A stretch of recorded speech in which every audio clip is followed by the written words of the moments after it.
Hi guys, welcome back to my channel Pankaj JK SSB. So इस video में हम बात करेंगे जेके पीएसआई के कट ऑफ के बारे में।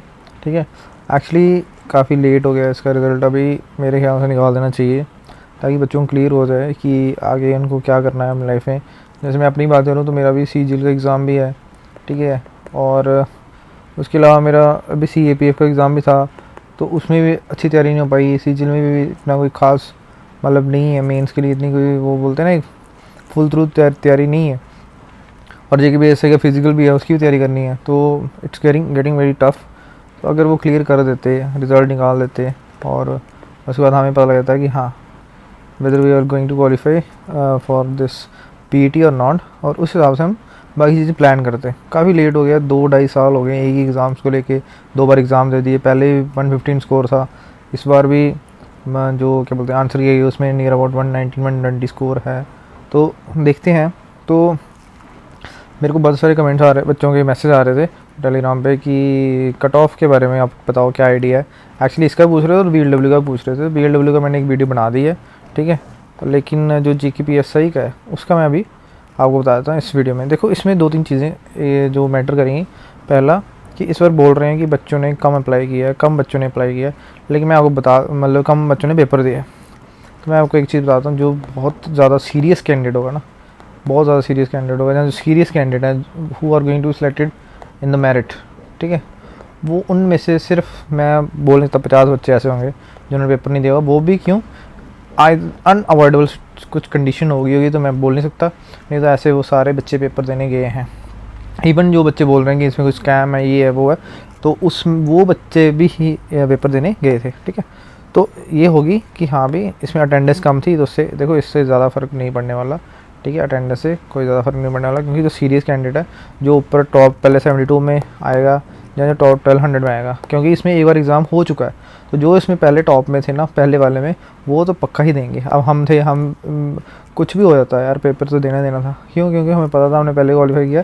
इस बार भी चांसेस हैं कि हम ही क्वालिफाई करेंगे, तो क्यों बिल्कुल ही छोड़ देना। जहाँ तो होता ना यार, जिनके पिछली बार क्वालिफाई नहीं हुआ, 1-2 नंबर से नहीं हुआ, वो बंदे भी जाके पेपर दिया होगा कि नहीं यार इस बार शायद हमारा हो जाए, ठीक है। तो ये चीज़ें हैं। तो जो बोल रहे थे अटेंडेंस कम है, ये है, वो है, उससे कोई फ़र्क ज़्यादा नहीं पड़ने वाला, ठीक है। तो पहला पॉइंट मैंने क्लियर कर दिया। सेकंड पॉइंट देखो, सेकंड पॉइंट है लेवल ऑफ टफनेस। देखो, डिपेंड करता है आपकी कौन शिफ्ट थी। जैसे मेरा थोड़ा एग्ज़ाम पिछले से बेटर लगा, और यही ज़्यादातर रिव्यू है कि जो पहले एग्ज़ाम लिया था उससे बेटर है। जो लेवल है क्वेश्चन के टफ हैं। 2020 की करंट अफेयर पूछी थी, 2021 की करंट अफेयर पूछी थी, ठीक है। तो उससे क्या होगा, थोड़ा पेपर का लेवल टफ हो जाता है।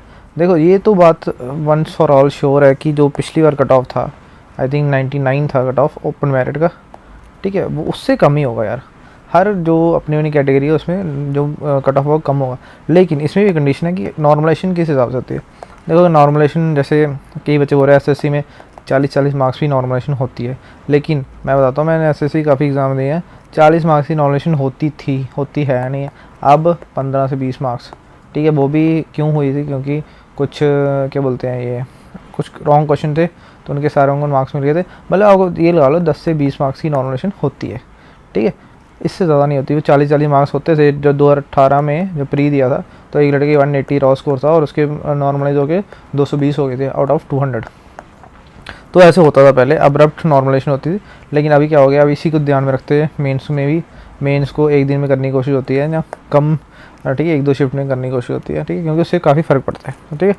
तो ये हो गया हमारा सेकंड स्टेप की जो नॉर्मलाइजेशन है उसकी वजह से भी काफ़ी इफेक्ट पड़ सकता है। अब बात करते हैं कि एक्चुअल में कट ऑफ जाएगा कितना। तो देखो, ओपन मेरिट का जो कट ऑफ है ना, पिछली बार जो था 98 या 99 था, तो आप ये समझ लो कि अगर ज़्यादा हद है तो 95, इसमें ±3, ठीक है। बस मैंने ओपन मेरिट का आपको आइडिया दे दिया, ठीक है। अब इसके बाद जो भी आपकी अपनी कैटेगरी है उसमें जो पहले 4-5 नंबर कम करके ±3 कर लो, ठीक है। क्योंकि मैं आपको बताता हूँ 98 जैसे कट ऑफ था, ठीक है।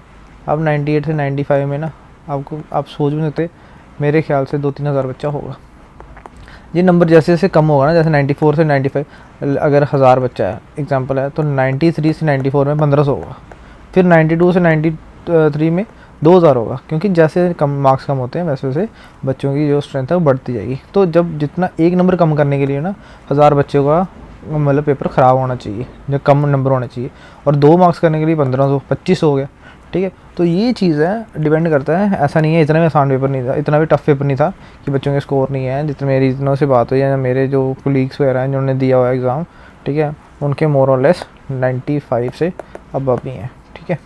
और बाकी डिपेंड करता है नॉर्मलाइजेशन में, ठीक है। उनके पिछली बार 103 थे, 104 थे, तो उनका लेवल तो अभी भी वैसे ही है, लेकिन नॉर्मलाइजेशन में उनको ऐड करके उनका बराबर हो जाएगा सब, ठीक है। अगर उनका ईजी शिफ्ट में है तो उनका जैसे 103, 107, 109 ऐसे स्कोर भी हैं, ठीक है। तो मैं आपको बस ये बताना चाहता हूँ कि अभी, ठीक है, अगर आपका जो रॉ स्कोर है वो मेरे हिसाब से, अगर मेरा आइडिया देखो, पिछले मैंने एग्ज़ाम्स भी दिए हुए हैं, ठीक है। अभी CGL का भी मेरा मेंस का इसका प्री का रिजल्ट आया, तो उसमें मेरा आइडिया ये था कि हमारा जो कट ऑफ है वो 150 तक जाएगा ही जाएगा, क्योंकि पेपर और वैकेंसीज़ को देखते हुए ऐसा होना ही होना था, ठीक है। और वो इतना ही गया, ठीक है। मेरा जो आइडिया था 140 प्लस था, मैं सच बताऊँ तो 150 गया, तो ज़्यादा जाना ही था, ठीक है। अच्छा, उसके बाद अब क्या है कि आपने देख लिया ये कट ऑफ, ठीक है। अब मैं आपको एक चीज़ बताता हूँ कि अगर आपके मार्क्स इनसे ऊपर नीचे बन रहे हैं तो दैट मीन्स कि you are at a good level of preparation, ठीक है। आप प्लीज़ किसी और एग्ज़ाम की तैयारी साथ साथ करते रहो, ठीक है। Start preparing for another exams, because आपकी तैयारी अच्छी है, आपको सिर्फ एक ब्रशअप करना पड़ेगा उस दूसरे लेवल के लिए, and you can clear the other exam also, ठीक है। इसके भरोसे मत रहो, क्योंकि इसका भी कोई पता नहीं है, क्या पता आज रिजल्ट आ जाए, क्या पता 2 महीने लग जाए, या पता 3 लग जाए, कोई पता नहीं है, ठीक है। क्योंकि इसके बाद रिजल्ट के बाद रनिंग भी होनी है, ऐसा नहीं है रिजल्ट के बाद सीधी ज्वाइनिंग है, ठीक है। इसकी रनिंग भी होनी है, रनिंग अगर मार्च अप्रैल में चलेगी फिर तब तक बेली होने वाला है। और कई बच्चों की एज जो है 27, 28, 29, 30, इवन 30 तक पहुँच गया, इवन 30 प्लस भी हो गए, ठीक है। तो ये चीज़ है, रनिंग करो साथ साथ में। अगर आपके मार्क्स हैं 95 प्लस, इसका मतलब you are having a good amount of knowledge, ठीक है। You can easily clear any other exams, ठीक है। लेवल 6 के एग्ज़ाम में अगर आपके 95 मार्क्स हैं तो level 4, even level 6, even at the centre level you can clear exam यार, नॉट अ बिग डील, ठीक है। तो बस यही था, थोड़ा मोटिवेशन देनी थी बच्चों को और थोड़ा आइडिया देना था, बस यही है। ये मेरा पर्सनल ओपिनियन है, बाकी इट ऑल डिपेंड्स, वो सिर्फ जहाँ तक भगवान जानता है या फिर JKSS भी जानती है क्या कट ऑफ होगा। कई बता रहे थे 80, पता नहीं 89 बता रहे थे, नहीं ऐसे कुछ बता रहे थे। I don't think so that is possible, and 100% sure that this will not be the cut off, ठीक है। ओके, बाकी चैनल पे कुछ वीडियोज़ हैं आप देख सकते हैं मैथ्स की रिलेटेड, ठीक है। तो अगर चैनल पे नहीं हो तो चैनल सब्सक्राइब जरूर कर देना। टेलीग्राम का लिंक मैं डिस्क्रिप्शन में डाल दूँगा, वैसे यही नाम है, अगर सर्च करो पंकज JKSS भी आ जाएगा टेलीग्राम पे, ठीक है। Thank you so much, bye bye.